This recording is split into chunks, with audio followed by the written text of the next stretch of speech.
तो अब बात करते हैं यार forces affecting velocity and direction of wind की। Forces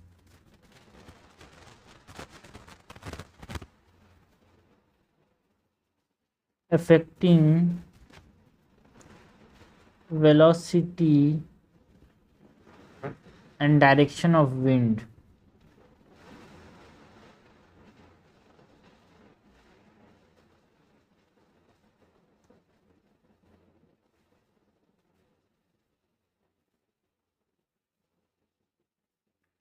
forces affecting the velocity and direction of wind. सबसे पहले तो इसमें हम बात करेंगे यार प्रेशर ग्रेडियंट फोर्स की।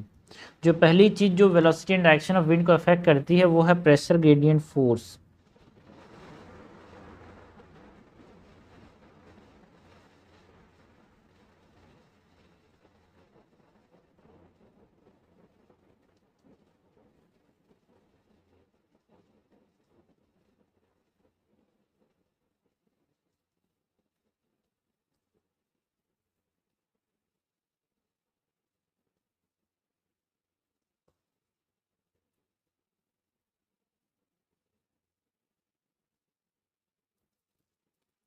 जो प्रेशर ग्रेडियंट फोर्स है किसके द्वारा होता है? It is caused bye difference in the atmospheric pressure, caused by difference in atmospheric pressure and जो स्ट्रॉन्गर कहाँ पे देखने को मिलता है प्रेशर ग्रेडियंट फोर्स यार? जहाँ पे आइसोबार्स क्लोज होते हैं।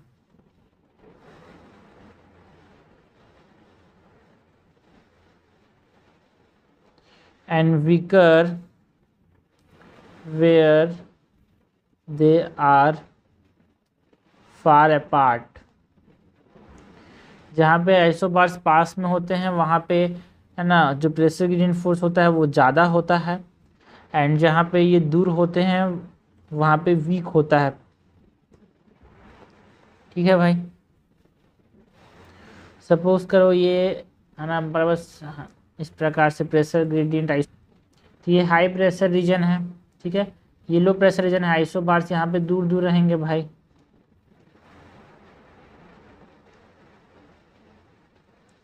ठीक है, तो यहाँ पे हाई प्रेशर ग्रेडियंट देखो भाई, यहाँ पे जो दिखने को मिल रहा है यहाँ पे हाई प्रेशर ग्रेडियंट है तो यहाँ पे विंड तेजी से बहेगा। यहाँ पे थोड़ा सा कम है तो धीरे चलेगा। यहाँ पे तो बहुत कम है यार। ठीक है, तो इस प्रकार से ये जहाँ पे क्लोजर्स होते हैं आइसोबार वहाँ पे प्रेशर ग्रेडियंट ज़्यादा होता है, वहाँ पे विंड तेजी से बहता है। ठीक है, तो ये पहला force that is affecting velocity and direction of wind यार। और हमेशा हमको पता है यार विंड जो है वो मतलब हाई प्रेशर से लो प्रेशर की तरफ बहता है। And this pressure gradient determine wind speed, determined wind speeds। Next जो फोर्स है जो कि अफेक्ट करता है velocity and direction of wind को वो है वो है frictional force.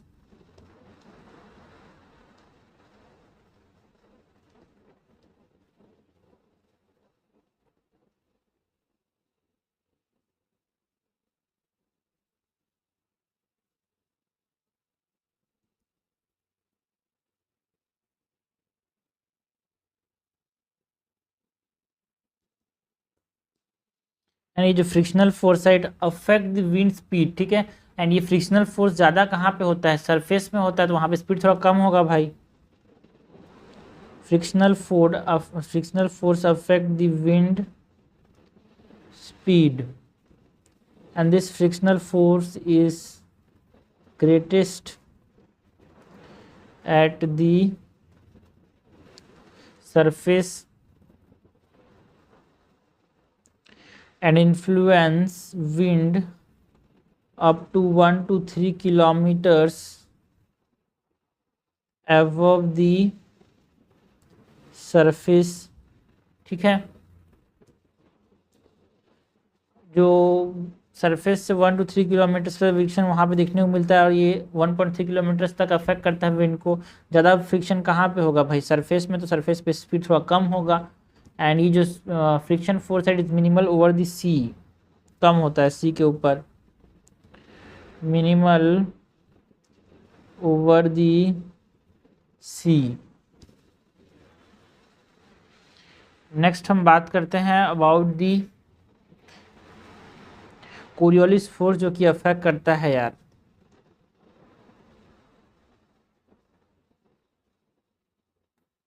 Wind velocity and direction को, कोरियोलिस फोर्स अफेक्ट करता है।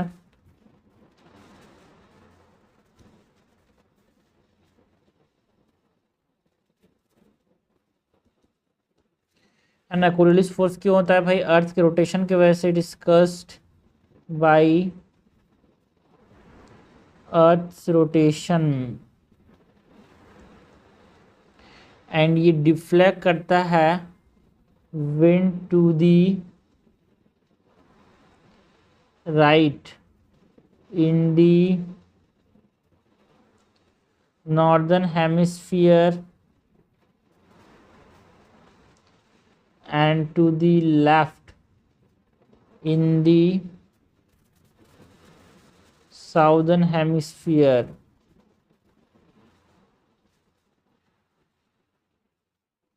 ओके, ये जो ओरेलिस फोर्स है वो अर्थ के रोटेशन की वजह से होता है, एंड राइट में रखता है कोरियोलिस फोर्स यार नॉर्दर्न हेमिस्फीयर में, एंड लेफ्ट में लगता है इन दी साउदर्न हेमिस्फीयर। ठीक है, ये इस प्रकार से भाई, अगर ये हमारे पास अर्थ हो गया, ठीक है, तो ये हमारे पास अगर हम वेस्ट से ईस्ट की तरफ जा रहे हैं, ठीक है, तो नॉर्थ में क्या होता है, नॉर्थ में कोरियोलिस फोर्स जो है, अगर आप डायरेक्शन इस तरीके से जाते हो तो आपका जो डायरेक्शन है वो इस प्रकार से चेंज हो जाएगा। So this is if it is your starting direction then it will change like this. ठीक है, अगर आप ऊपर से इस प्रकार से जाने की कोशिश कर रहे हो तो आपका डायरेक्शन जो है इस प्रकार से ऊपर में है ना, नॉर्थ में ये राइट की तरफ लगता है ना, एंड साउथ में ये अगर आप इस तरीके से जाना की कोशिश करते हो तो ये इधर लगता है भाई लेफ्ट की तरफ। साउथ में कहाँ लगता है, लेफ्ट की तरफ। सो दिस, ये अगर स्टार्टिंग डायरेक्शन है तो this is the change direction,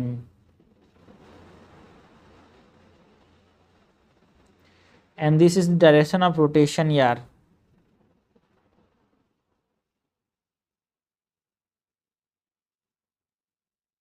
okay, ये बात की कोरियोलिस फोर्स, एंड जो डिफ्लेक्शन होता है it increase with the wind speed and latitude. Maximum कहाँ पे होता है विंड स्पीड, पोल्स में, क्योंकि इक्वेटर में कोरियोलिस फोर्स जीरो होता है। याद है तरीका क्या है, इक्वेटर मतलब 0 डिग्री, 0 डिग्री मतलब जीरो कोरियोलिस फोर्स। ठीक है, so deflection increase with wind speed and latitude, मतलब ज़्यादा स्पीड रहेगा तो डिफ्लेक्शन ज़्यादा होगा, एंड लैटिट्यूड के साथ भी ये डिफ्लेक्शन इंक्रीज होता है। मतलब डिफ्लेक्शन जो है it is maximum at poles and absent at equators.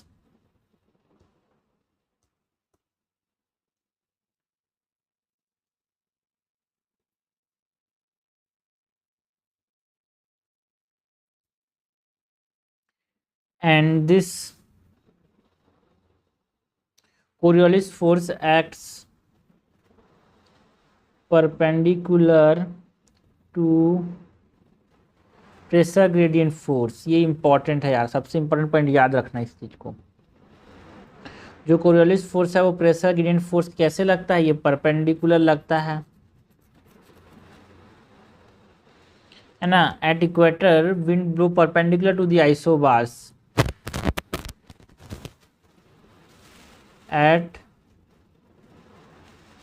Equator wind blow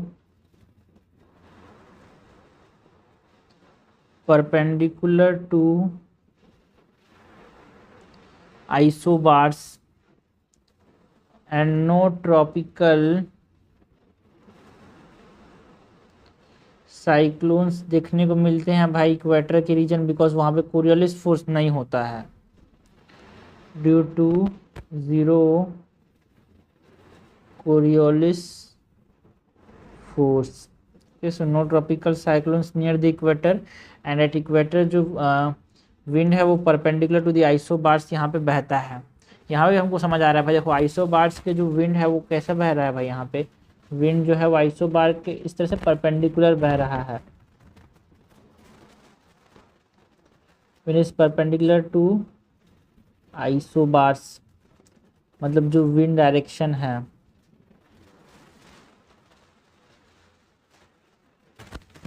ठीक है भाई, सो ये हमने बात की about the factors affecting wind velocity and direction, pressure gradient force है ना, frictional force, Coriolis force.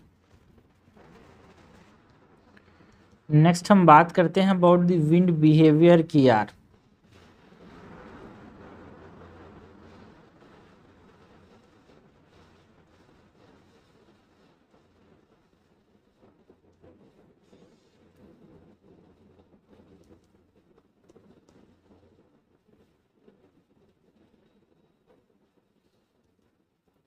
Wind behaviour से पहले तो हम बात करते हैं जियोस्ट्रॉफिक विंड की।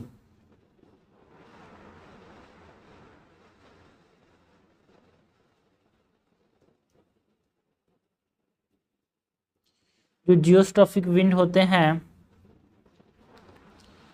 जियोस्ट्रॉफिक विंड कैसे विंड होते हैं भाई, geostrophic wind are wind in upper atmosphere 2 to 3 kilometers above the surface, and ये कौन कंट्रोल करता है जियोस्ट्रॉफिक विंड को, pressure gradient and Coriolis force affect करता है, controlled by pressure gradient and Coriolis forces और कोरियोलिस फोर्स। ठीक है, एंड ये जो जियोस्ट्रॉफिक विंड है it blows parallel to the isobars, blows parallel to isobars. इस चीज़ को याद रखना भाई, जो विंड था it blows perpendicular to the isobars. हमने देखा कि जो विंड डायरेक्शन होता है वो आइसोबार के परपेंडिकुलर होता है, यहाँ पे भी देखा भाई इक्वेटर के अंदर जो विंड होता है वो perpendicular to the isobar flow करता है, बट जो जियोस्ट्रॉफिक विंड होता है जो कि अपर एटमॉस्फेयर में हमको देखने को मिलता है सरफेस के 2 to 3 किलोमीटर्स, ये pressure gradient and Coriolis force को कंट्रोल करते हैं और ये परपेंडिकुलर नहीं parallel to the isobar flow करता है जियोस्ट्रॉफिक विंड। ठीक है, नेक्स्ट चीज हम बात करते हैं अबाउट दी साइक्लोनिक सर्कुलेशन की।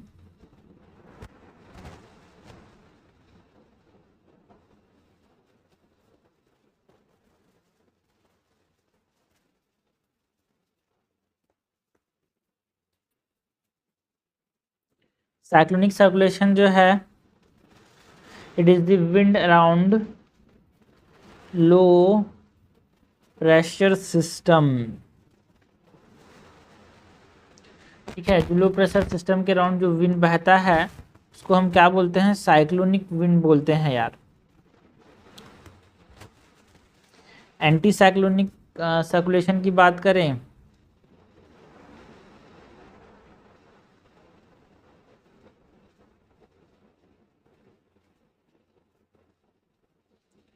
तो एंटी साइक्लोनिक सर्कुलेशन में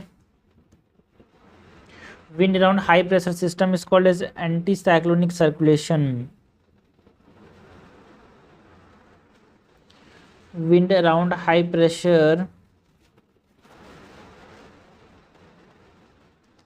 systems and wind direction it change based on the hemisphere and latitude। हमको पता है ऊपर से है ना, जो नॉर्दर्न हेमिस्फीयर अभी हमने देखा कि देखो नॉर्दर्न हेमिस्फीयर में जो विंड है it move toward the right and in southern hemisphere it move toward the left due to the Coriolis force. तो ठीक है भाई, हमने देखा कि जो विंड का बिहेवियर है वो हेमिस्फीयर लैटिट्यूड पे चेंज करता है।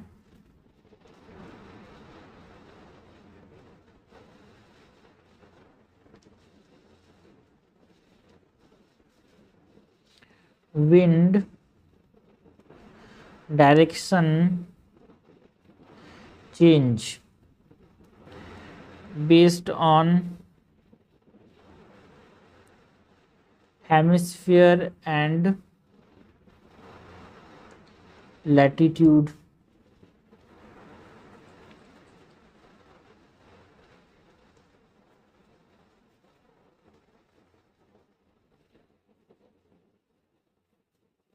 तो ये हमने विंड बिहेवियर की बात की भाई। नाउ विंड सर्कुलेशन की अगर हम बात करें,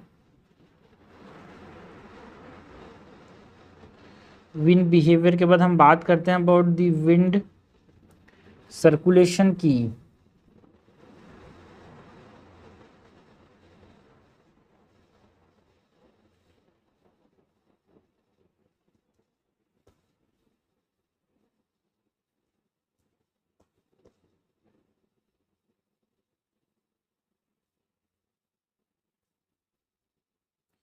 तो विंड सर्कुलेशन से पहले तो हम बात करते हैं अबाउट जो लो प्रेशर है ना भाई। लो प्रेशर में क्या होता है, यहाँ पे एयर कन्वर्ज करता है एंड राइज करता है। जहाँ पे लो प्रेशर होता है वहाँ पे एयर क्या करता है, कन्वर्ज करता है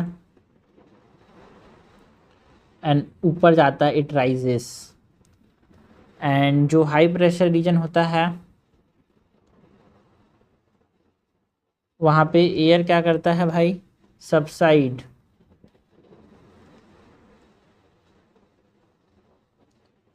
एयर डाइवर्ज एंड सबसाइड्स। ठीक है, तो जो कन्वेक्शन करंट होता है या फिर जो ओरोग्राफिक अपलिफ्ट हो गया या फिर फ्रंट्स जो होते हैं, ये एयर को ऊपर जाने में मजबूर कर सकते हैं भाई, जिससे क्लाउड का फॉर्मेशन होता है और बारिश होती है। सो कन्वेक्शन करंट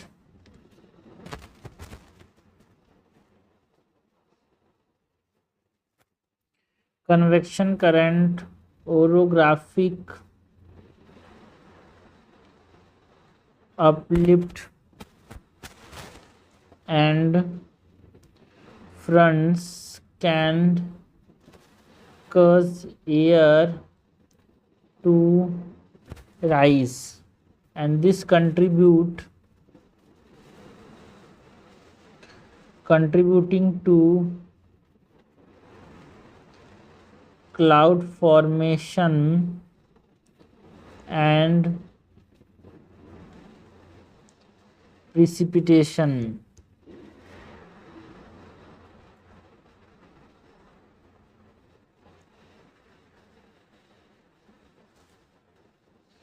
जो फ्रंट्स हैं, जो करंट है, कन्वेक्शन करंट मतलब जो ऊपर जा रहा है, ओरोग्राफिक अपलिफ्ट मतलब बादल जो हवा जो है बादल से टकराने के बाद जो ऊपर चल जाती है, क्लाउड का फॉर्मेशन करता है। फिर जो फ्रंट्स होते हैं, है ना, एयर पॉकेट्स जिसको हम बोलते हैं, वो सब यहाँ पे जब राइज करते हैं तो उसकी वजह से क्लाउड फॉर्मेशन एंड प्रेसिपिटेशन होता है यार। ठीक है, नेक्स्ट हम बात करते हैं अबाउट द प्रेशर सिस्टम की। ठीक है, प्रेशर सिस्टम लाइक साइक्लोन्स की बात करते हैं यार, एंटी साइक्लोन्स की बात करते हैं, एंड जो प्रेशर कंडीशन होता है एट दी सेंटर, मतलब साइक्लोन के बीच में कैसा प्रेशर होता है, लो प्रेशर होता है, एंड एंटी साइक्लोन के बीच में कैसा होता है, हाई प्रेशर होता है। पैटर्न ऑफ विंड डायरेक्शन की बात करें, विंड का डायरेक्शन किधर होता है, नॉर्दर्न हेमिस्फीयर में अलग होगा, साउदर्न हेमिस्फीयर में अलग होगा। तो नॉर्दर्न हेमिस्फीयर, साउदर्न हेमिस्फीयर। तो नॉर्दर्न हेमिस्फीयर में जो साइक्लोन्स होते हैं वो एंटी क्लॉकवाइज मूव करते हैं। ठीक है, एंड जो साइक्लोन्स होते हैं साउदर्न हेमिस्फीयर में वो क्लॉकवाइज घूमते हैं। ठीक है, देखो भाई एक चीज़ को याद रखना, आप यहाँ पे ट्रिक ये है कि याद रखने का तरीका है, एक चीज़ को याद रखो, बाकी सब अपोजिट है, ठीक है। तो जो साइक्लोन्स हैं, ठीक है, साइक्लोन में सी आ रहा है, तो इसीलिए क्या होंगे, ये क्लॉकवाइज होंगे इन साउथ हेमिस्फीयर। तो CCS से याद रखना, साइक्लोन्स मूव क्लॉकवाइज इन साउदर्न हेमिस्फीयर। ये हमारे पास ट्रिक है यार, ठीक है।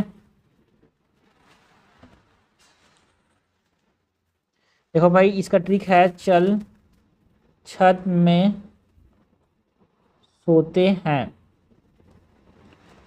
चल छत में सोते हैं। तो CSS जो है, साइक्लोन्स जो है यहाँ पे जो क्लॉकवाइज डायरेक्शन में मूव करते हैं, साइक्लोन्स सोते हैं, मतलब यहाँ पे हम बात करते हैं अबाउट साउदर्न हेमिस्फीयर, ठीक है। तो ये हमारे पास ट्रिक है यार, इसको याद रखना है अपने को, ठीक है। नेक्स्ट उसके अपोजिट होगा बाकी चीज़, ठीक है। एंटी साइक्लोन यहाँ पे क्लॉकवाइज लिख दो, यहाँ पे एंटी क्लॉकवाइज लिख दो, ठीक है भाई। एक को याद रखना, बाकी तो अपोजिट है, ठीक है। साइक्लोन्स को याद रखना यहाँ पे मेन।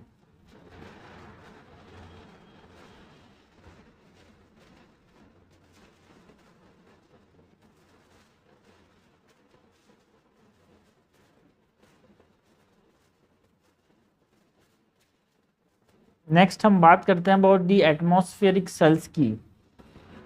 नेक्स्ट हम बात करते हैं यार अबाउट एटमॉस्फेरिक सेल्स की।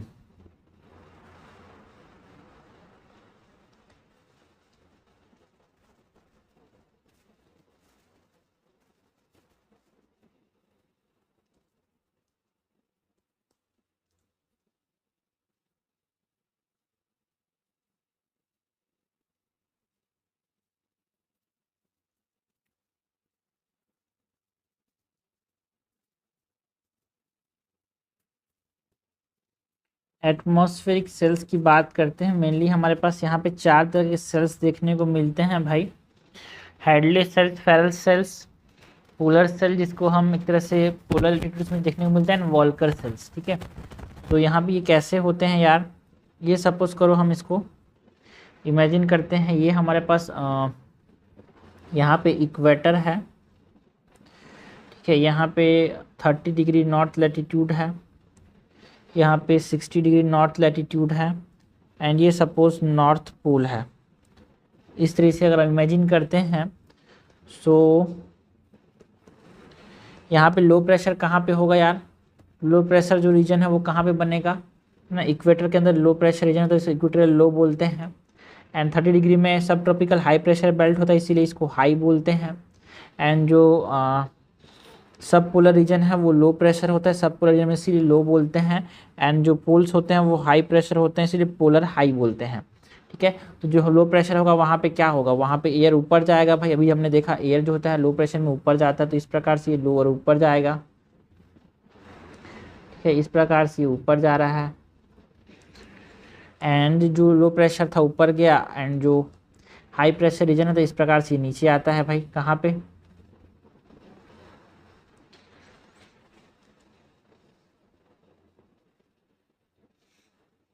हाई प्रेशर बेल्ट में, मतलब जो 30 डिग्री नॉर्थ है वहाँ पे ये नीचे आ रहा है,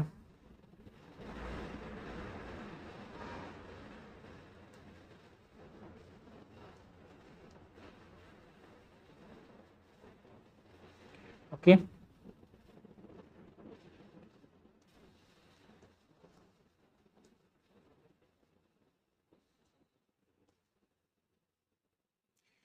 ना तो ये हमने बात की अबाउट दी हेडलेस सेल्स। इसको कौन सा सेल बोलते हैं भाई, यहाँ पे जो ये बनता है इक्वेटर एंड 30 डिग्री नॉर्थ के बीच में, यहाँ पे क्यूमुलोनिम्बस क्लाउड का फॉर्मेशन होता है भाई। यहाँ पे बादल बनते हैं इस प्रकार से, ठीक है। यहाँ पे बादल का फॉर्मेशन होता है यार। लो प्रेशर जब कोई भी चीज़ ऊपर जाएगी तो क्या बनाएगी, बादल का फॉर्मेशन होगा भाई। यहाँ पे ना बादल का फॉर्मेशन होता है,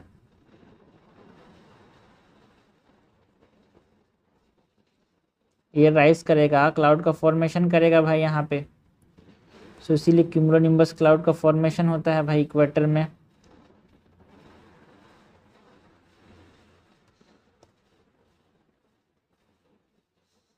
ठीक है भाई। एंड इसको कौन सा सेल बोलते हैं,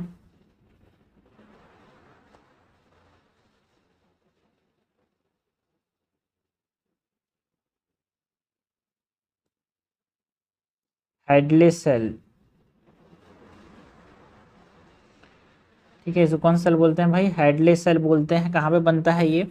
इक्वेटर एंड सब ट्रॉपिकल हाई के बीच में, ठीक है। नेक्स्ट जो है यहाँ पे 30 डिग्री में, ठीक है, कन्वर्ट्स किया भाई। यहाँ पे लो प्रेशर बेल्ट है, फिर से मिड लेटीट्यूड्स में यहाँ पे हम बात करें तो ये इस तरह से ऊपर जाता है एंड फिर ऊपर जाने के बाद राइज करता है, फिर इस प्रकार से ऊपर जाता है भाई, फिर कन्वर्ट्स करता है कहाँ पे? जो ये हाई प्रेशर बेल्ट है वहाँ पे इस प्रकार से कन्वर्ट्स करता है एयर। लो प्रेशर रेड से बनाया गया है और हाई प्रेशर जो है वो ब्लू से बनाया गया है भाई, ठीक है। तो इसको कौन सा सेल बोलते हैं? इसको हम बोलते हैं फेरल सेल।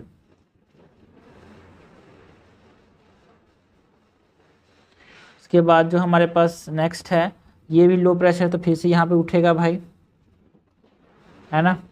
एंड उसके बाद ये फिर से यहाँ पे नीचे जाएगा, हाई प्रेशर है पोल्स में, तो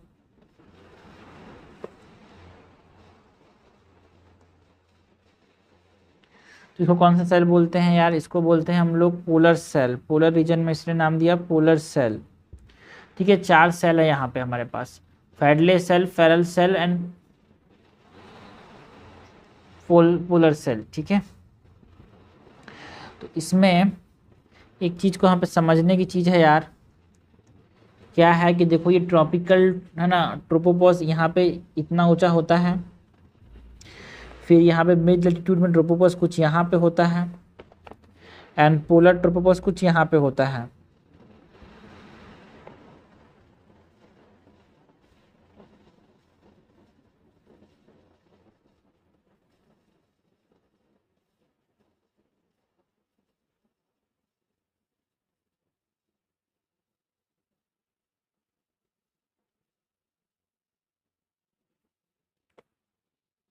ठीक है, सो यहाँ पे जो है नॉर्थ ईस्ट ट्रेड विंड बहते हैं भाई। यहाँ पे इस डायरेक्शन में कौन से विंड्स बह रहे हैं?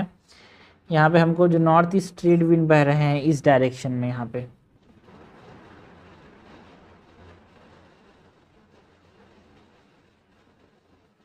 यहाँ पे साउथ वेस्ट ईस्टर्लीज बहते हैं,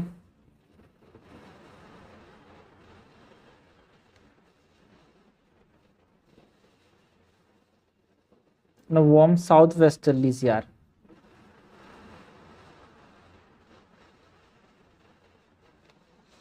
यहाँ पे ईस्टर्लीज बहते हैं,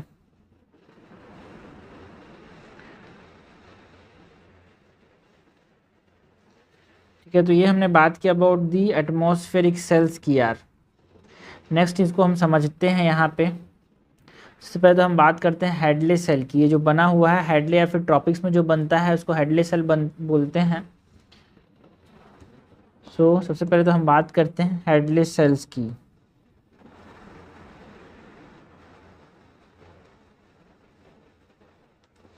हेडले सेल जो कि कहाँ बनता है? ट्रॉपिक्स में।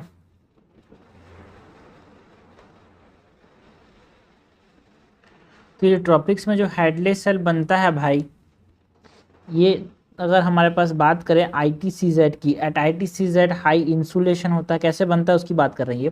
हाई इंसुलेशन होता है, ज़्यादा यहाँ पे रेडिएशन, मतलब ज़्यादा सोलर रेडिएशन यहाँ पे रिसीव करता है, जिसके वजह से क्या होता है ITCZ के अंदर यहाँ पे लो प्रेशर बनता है यार, जिससे की वजह से एयर क्या करता है? ऊपर जाता है, causing air to rise. And उसके बाद जो एयर है it reaches 14 kilometre altitude, 14 kilometre तक ऊंचाई में जाता है और उसके बाद वहाँ पे मूव किधर करता है? पोल वर्ड यार। अभी हमने देखा, देखो भाई ये अराउंड ऊपर जा रहा है, लो प्रेशर ITCZ के अराउंड, यहाँ पे ITCZ है ना, तो इसकी वजह से इंसुलेशन ज़्यादा बनता है, इसकी वजह से यहाँ पे ये राइज करता है, 14 किलोमीटर के पास जाता है, उस पर यहाँ पे पोल वर्ड मूव कर रहा है, ठीक है भाई, है ना। उसके बाद ये सिंक करता है भाई, and sink near 30 degree north या फिर साउथ। एंड ज़्यादा कूलिंग होता है एंड प्रेशर एक्यूमुलेशन की वजह से ये सब ट्रॉपिकल, है ना, हाइस का फॉर्म में, जब ये ना ज़्यादा कूलिंग एंड प्रेशर एक्यूमुलेशन की वजह से सब ट्रॉपिकल हाइस में यहाँ पे डिसेंड करता है।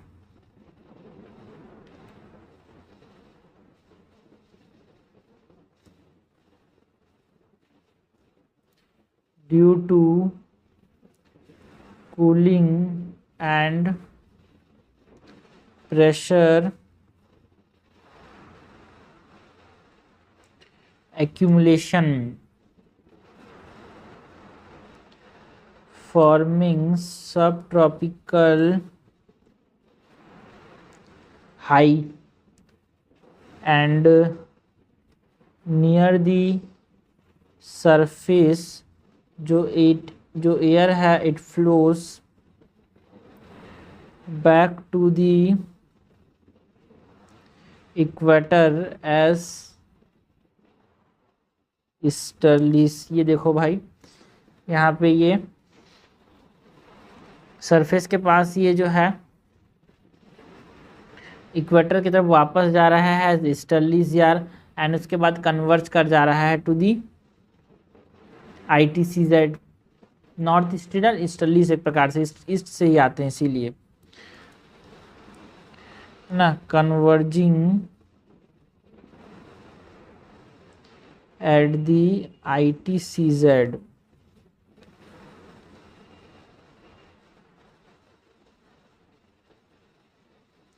सो ये हमने बात की अबाउट दी हेडले सेल यार।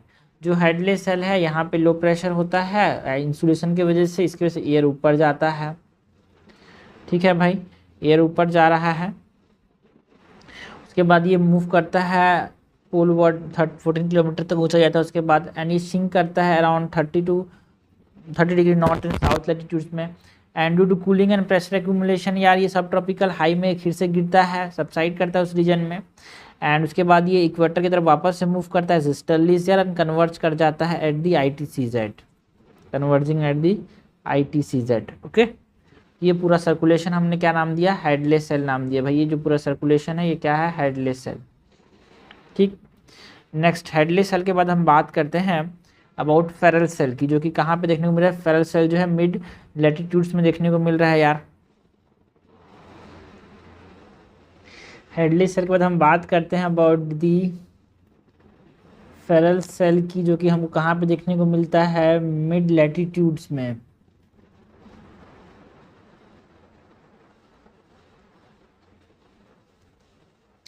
जो फेरल सेल है यहाँ पे हमने को देखने को मिला, ये वाला जो फेरल सेल यहाँ पे दिख रहा है, ये फेरल सेल क्या है भाई, ये सिंकिंग कोल्ड एयर है जो कि पोल से यहाँ पे देखने को मिलते हैं यार।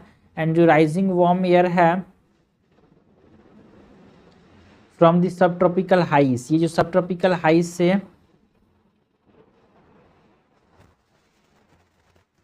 ओके तो देखो भाई, ये जो सिंकिंग कोल्ड एयर है फ्रॉम दी पोल्स, ये पोल से आ रहा है। एंड जो राइजिंग वार्म एयर है फ्रॉम द सब ट्रॉपिकल हाइस, ये क्या करते हैं, इसको क्रिएट करते हैं यार इस साइकिल को।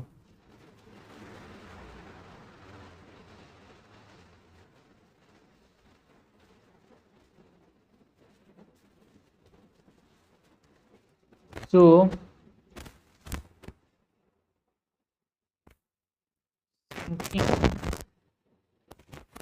cold air from the pole and rising warm air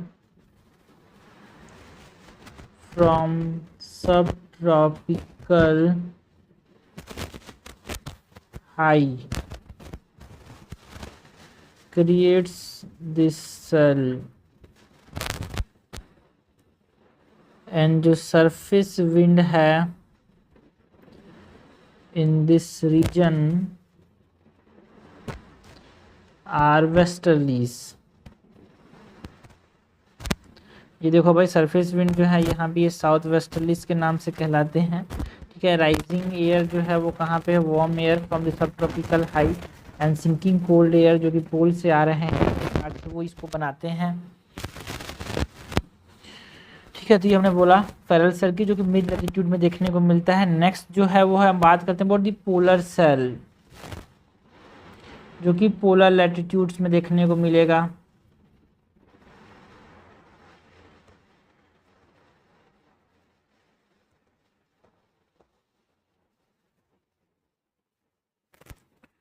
cold dense air subsides at the poles and flows toward mid-latitude as polar easterlies। ठीक है भाई, तो ये हमने बात की अबाउट दी फेरल सेल की, ये हमने बात की अबाउट दी पोलर सेल की।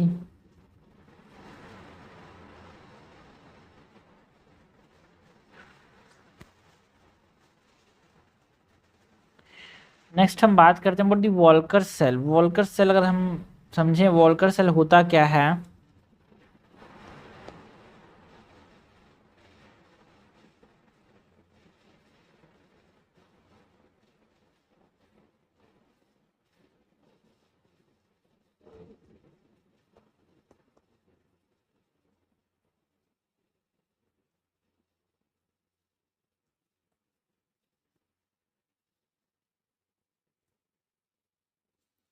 वॉल्कर सेल की बात करें तो वॉल्कर सेल जो है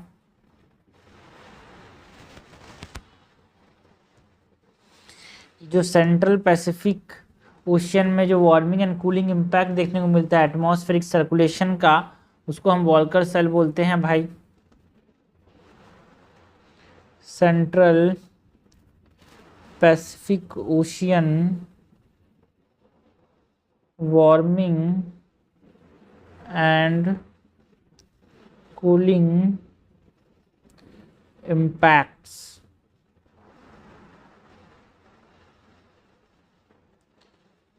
atmospheric circulations। जो वार्म वाटर है it drifts toward the South American coast, जिससे रिप्लेस करता है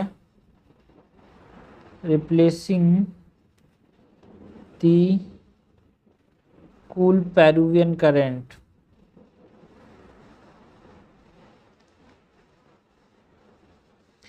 आप समझो भाई, अगर ये हमारे पास नॉर्थ अमेरिका है, ये साउथ अमेरिका है, ये जापान है, ये हमारे पास इंडोनेशियन आइलैंड्स हैं, छोटे छोटे छोटे छोटे, है ना, ये इंडोनेशियन आइलैंड्स हैं, ये ऑस्ट्रेलिया है, ये हमारे पास अलास्का। ठीक है, तो यहाँ भी ये पैसिफिक ओशियन है भाई बीच में। ये पैसिफिक ओशियन में जो वार्मिंग एंड कूलिंग इम्पैक्ट देखने को मिलता है एटमॉस्फेरिक सर्कुलेशन को सेंट्रल पैसिफिक में ये देखने को मिलता है। सेंट्रल पैसिफिक ओशियन ये क्या है, ये पैसिफिक ओशियन है ये। ठीक है भाई, तो इसमें यहाँ पे क्या होता है जो वार्म वाटर है, ठीक है, वो वार्म वाटर किधर जाता है भाई, drift toward the South American coast. ये देखो साउथ अमेरिकन कोस्ट की तरफ ये जाता है, तो ये रिप्लेस किसको करता है, जो पोल पेरुवियन करंट है उसको ये रिप्लेस कर देता है यार, है ना। एंड जो एसोसिएटेड प्रेशर चेंजेस होते हैं पैसिफिक एंड ऑस्ट्रेलिया के अंदर, उसी को हम यहाँ पे साउदर्न ऑसिलेशन बोलते हैं। एंड ये जब ये रिप्लेस करता है जो वार्म वाटर यहाँ पे जाता है, तो इस कंडीशन को हम क्या बोलते हैं यार, एल नीनो कहते हैं। एल नीनो में क्या होता है, जो वार्म वाटर जाता है नीचे से ऊपर, तो एक तरह से मछली ज़्यादा आती है भाई, है ना। एल नीनो में क्या होगा भाई, गर्म पानी गया है, तो एल नीनो में ज़्यादा मछली होगी, लालिना में ज़्यादा मछली होता है भाई, बिकॉज जो, है ना, कोल्ड वाटर जब रिप्लेस करता है नीचे से ऊपर, देखो भाई एल नीनो में क्या होता है, लेस फिश, क्योंकि यहाँ पे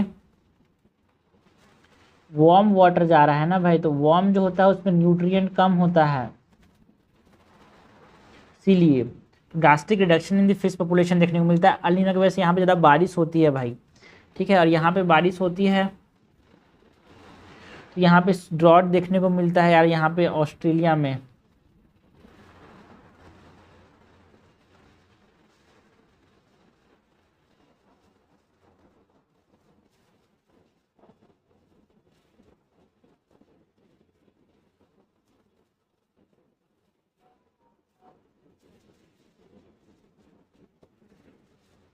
ओके। सो उसकी वजह से क्या हो रहा है, यहाँ पे पेरुवियन करंट को रिप्लेस करते, इसकी वजह से एल नीनो देखने को मिलता है भाई यहाँ पे।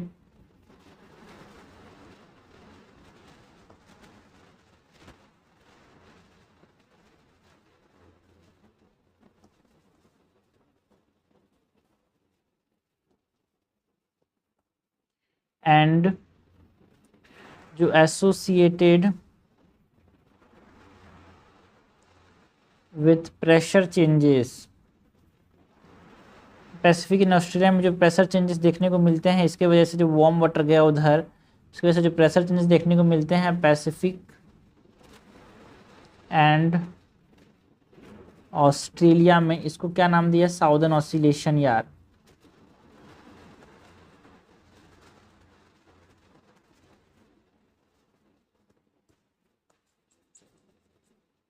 ओके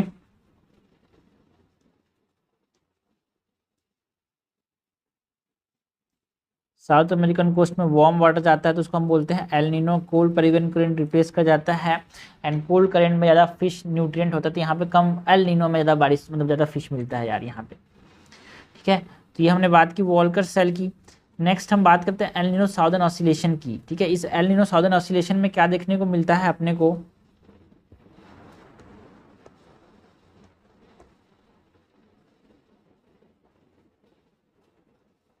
इसको एनसो बोलते हैं भाई, L Nino southern oscillation. L Nino southern oscillation में क्या देखने को मिलता है,